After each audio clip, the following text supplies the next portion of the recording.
guys, welcome back to my channel. This is Camilla. I have a question for everybody. Are stars born or made? I was told my whole life that stars are born, not made. That you were born with inherent natural talent and that's why everyone becomes a star. But if that's the case, how come some people become their fullest potential while others who are equally talented don't? Interesting, right? You can have two people that are equally talented and one of them will strive and be as successful as he can possibly be and the other one won't. So what is the difference? Well, according to Dr. Dweck, a psychologist, it has very little to do with their ability and more to do with how they see their ability. Well, one of them sees their ability as something that can be developed and grow over time, and the other one sees their ability as something that is inherent and it's carved in stone. Crazy, right? How do you see your ability? Do you think it's something that you were born with, or do you see it as something that can be developed? This is something that I had very little knowledge about until recently, and it's honestly made such a huge difference in how I see myself and how I see who I want to be. So if you're intrigued about how you cope with failure, or which type of mindset do you have and how this is going to affect how successful you could potentially be, then keep watching. Like I said before, Dr. Dweck believed that there were two mindsets: the fixed mindset and the growth mindset. The fixed mindset, the first one, believes that your abilities and qualities are carved in stone. They're inherent. AKA, you are born with it and can't do anything about it. You are either born smart or you're not. You are either born talented or you're not. You're either born natural at something or you're not. And if you're not, then why bother trying, right? But the second mindset, the growth mindset, believes that your qualities can be cultivated and developed through effort. So it doesn't really matter if you're born, quote unquote, not talented enough or with not a natural ability for painting or drawing or whatever. You can develop that with effort and help from others. Okay, I'm going to dive into both mindsets a little bit more in detail, so hopefully you can start to recognize yourself in one or the other. By the way, you don't have to be just one or just the other. There's a mix of both mindsets in a lot of our aspects of our lives. So don't stress if you see yourself in both. It's a good thing. It's normal. Sorry if I'm looking down, by the way. I have my notes on everything that I've done and everything that I've researched. So, fixed mindset. Fixed mindset, like I said, believes that your abilities are inherent. You can't do anything about it. That's just what you were born with, and that is that. Because of that, it creates a really big sense of urgency to prove themselves. If you only have a certain amount of intelligence or a certain amount of ability, then you have to prove that you have that. And that basically translates into anything that makes you feel less of or lack of that ability becomes a personal threat to your self-image. AKA, if you have a challenge, or if you experience a setback, or if you think of yourself as a very smart person and you encounter a situation where you don't feel as smart, then it becomes personal to you. It becomes like what was giving your identity to yourself, it's been stripped away. So that's why it becomes a very personal threat. Those personal threats and those feelings of I have to stay in that pocket then translate into staying away from any sort of challenge. It becomes I need to stay in this little box and not move because this is where I can prove that I'm smart, or this is where I can prove that I'm talented. Anything that reminds them of the possibility of being merely ordinary, it's a scary, scary thought. And because being ordinary is a scary thought, then we need to constantly prove that we are smarter than, more special than. Once those thoughts become a thing, then the need for validation becomes very, very necessary in their lives.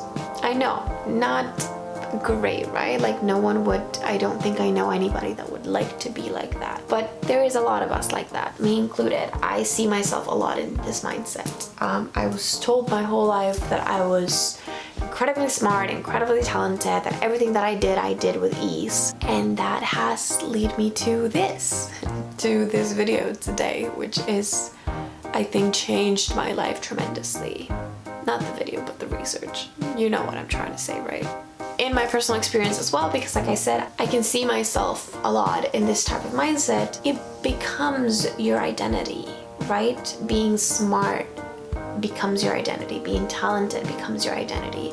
And then you put together the fact that when you experience a challenge or a setback, it becomes something personal, then you start to wonder who you are. You're like, wait, but if I'm not as smart as I thought I was because I've just came across this setback, or I just came across this thing that was very challenging for me, then who am I, right? Or if I'm not as good a painter as I thought I was because I'm trying to do this and I can't do it anymore, then what does that mean for who I am, right? And that is why Dr. Dweck describes it as, if I am somebody when I'm successful, then who am I when I am unsuccessful? That's sort of a little bit of in a nutshell, what fixed mindset people would be like.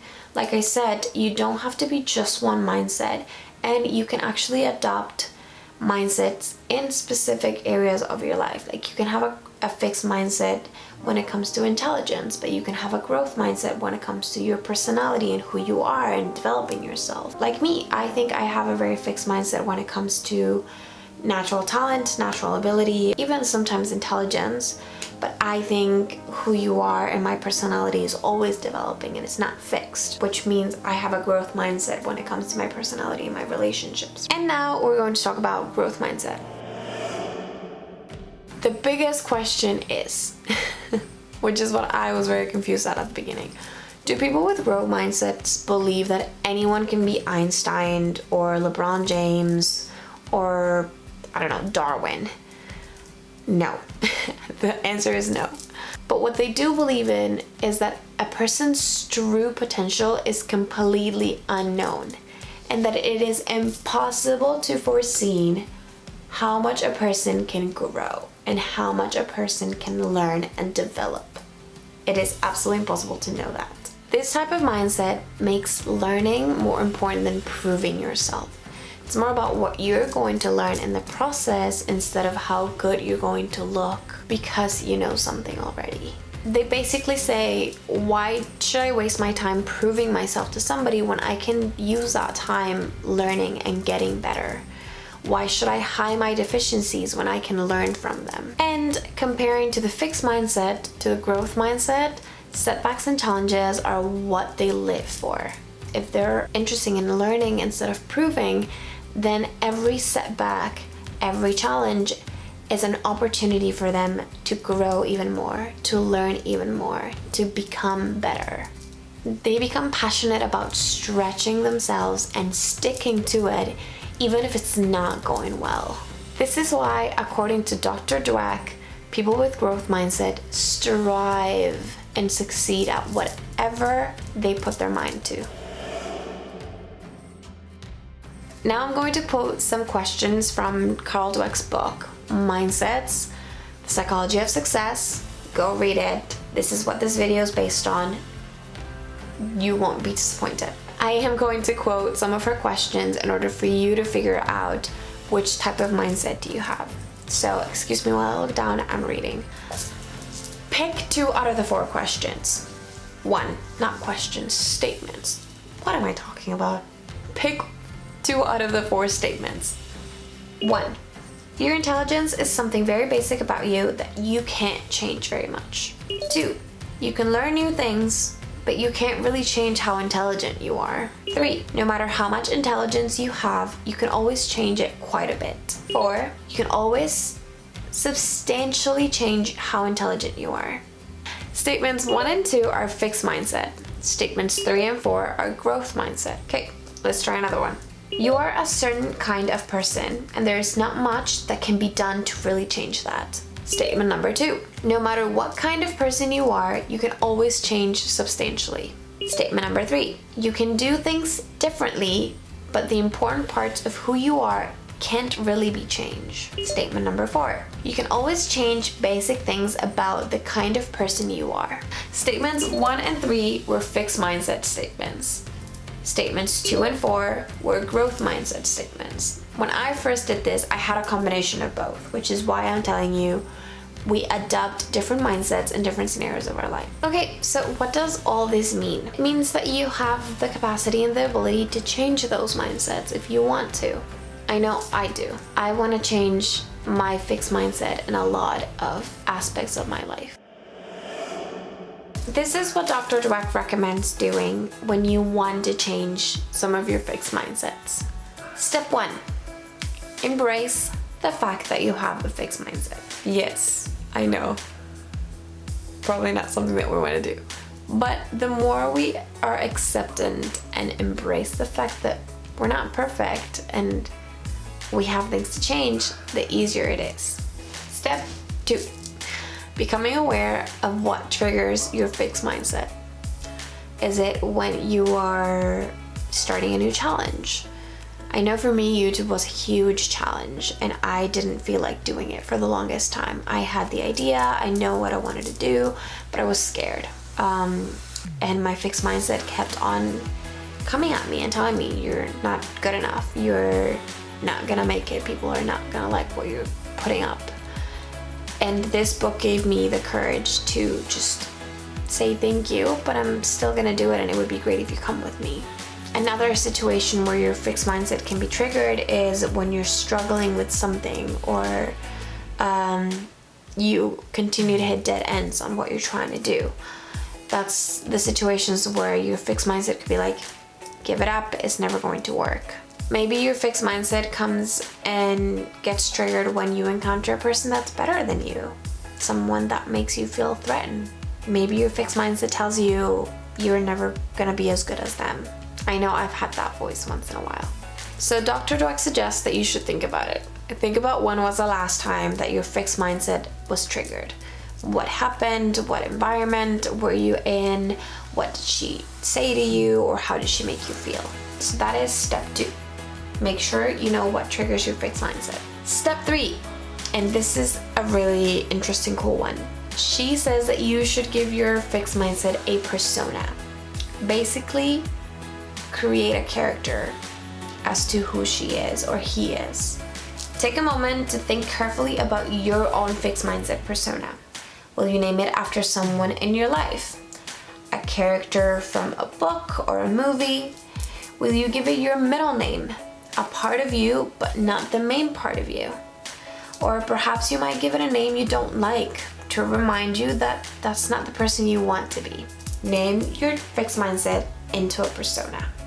Make it as real for yourself as possible. And now we go into step 4. The more aware you become of what triggers your fixed mindset persona, the more you will be in the lookout to know when she will arrive. But what Dr. Dweck tells us to do right now is not to suppress that. Be on the lookout, and when she arrives, let it do its thing. Let it sing, let it dance, and when it's settled a bit, talk to her about how you're planning to get through these setbacks. This is what she says. Yes, it is possible that I am not good at this yet, but I think I have an idea of what to do next. Let me try. Basically, she says that we all have a journey and we all have to live it, which I totally agree with. So, this is what she says. It starts by accepting that we all have both mindsets. Then we learn to recognize what triggers our fixed mindset. Is it failures? Is it criticism? Is it deadlines? Is it disagreements? And we come to understand what happens to us when our fixed mindset persona is triggered. Who is the persona? What is it named as? What does it make us feel, think, or do? How does it affect those around us? Finally, importantly, we can gradually learn to remain in a growth mindset place despite the triggers. as we educate our persona and invite it to join us on our growth mindset journey. Ideally, we will learn more and more about how we can help others on their journey too, which is what I'm trying to do. Yay! So what I'm going to do, guys, is I'm going to work on this for the next month and a half, maybe 2 months. I'm going to follow the steps. I'm going to be on the lookout for what makes me feel like my fixed mindset comes out. I'm going to name her and I'm going to become as aware as I can, and hopefully in a month and a half or so I will bring a little video on the results and how I felt and how it's made a difference. So if you think you guys would enjoy that and see my own journey and maybe share yours with me, I would love that. Thank you so much, guys, for joining me. First video on YouTube. I'm excited. Growth mindset. Here we go. Bye, guys.